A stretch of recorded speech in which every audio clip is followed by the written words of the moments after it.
I want to start talking about academic freedom for students on the other side of the country, at the University of British Columbia, UBC. And something they're doing right now is they're coming up with a statement on freedom of expression, and they're going to institute this statement. And it makes sense to do this because Canadian campus culture has kind of become synonymous with platforming, stifling debate, silencing discussion. So it makes sense to institute something like this.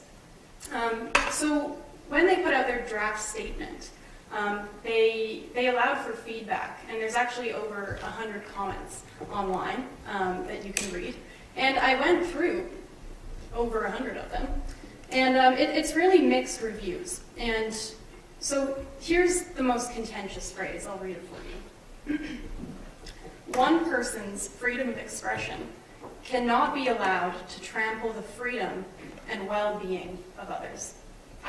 So the issue that people took up with this is well-being. It's such a subjective, contentious term, right? It could mean anything.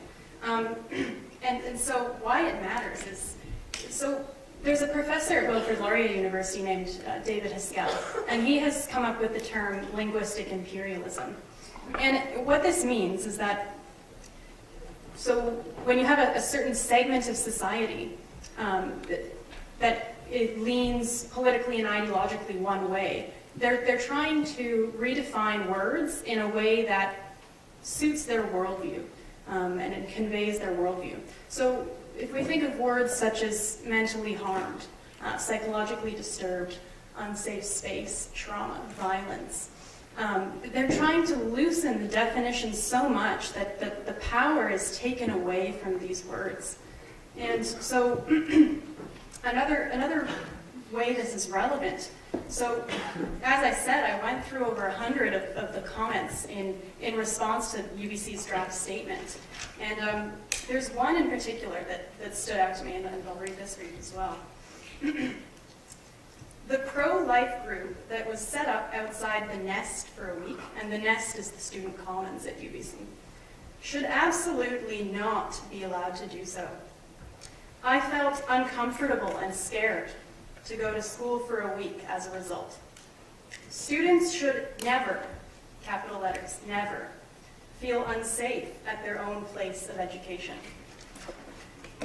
So it's loaded with an educational philosophy, sure, but what stood out to me was this person is scared to go to school for a week simply because of a pro-life display.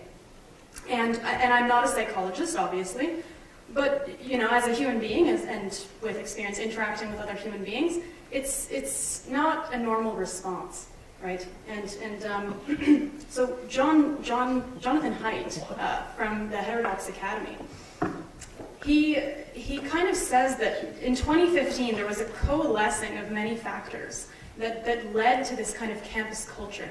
So it's a victimhood culture, it's a virtue signaling culture, changes in parenting, it led to less independent youth, as well as a kind of political and ideological monoculture of left-leaning faculty on campuses.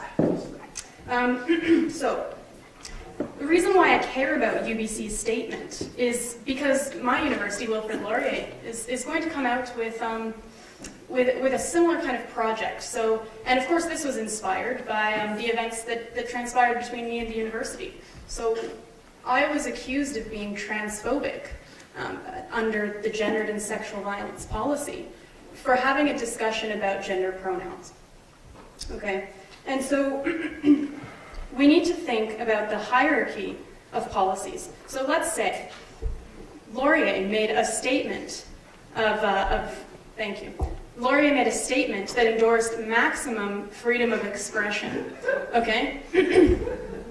And let's say this was instituted when I showed the clip that I did in my class. Well, at the same time, we still have the gendered and sexual violence policy. So, which one would come first? Even if you say that an objectionable idea cannot be silenced, if you still have a gendered and sexual violence policy, would I still be accused under it? And so what I'm getting at here is something like sexual politics can become pro-censorship, right? And this manifests in another way as well. So also at Laurier, Danielle Robitaille, who is a lawyer who defended Gian Gomesci in the sexual assault lawsuit, she was invited by Laurier's Criminology Students Association to come speak. But there was an advocacy group, I think it was something about Students for a Culture of Consent on campus, and they petitioned for her to not come. And so she ended up not coming. They were successful in objecting to her presence because her presence would be too triggering.